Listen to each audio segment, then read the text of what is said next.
touch the sound of silence. And in the naked light I saw 10,000 people, maybe.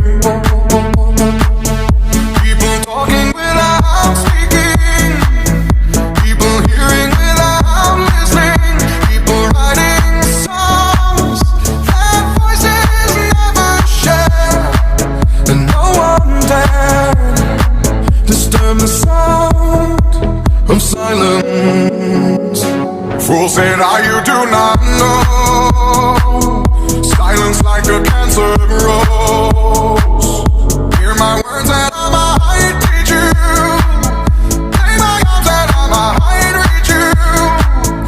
But my words, like silent raindrops, fell and echoed in the wells of silence.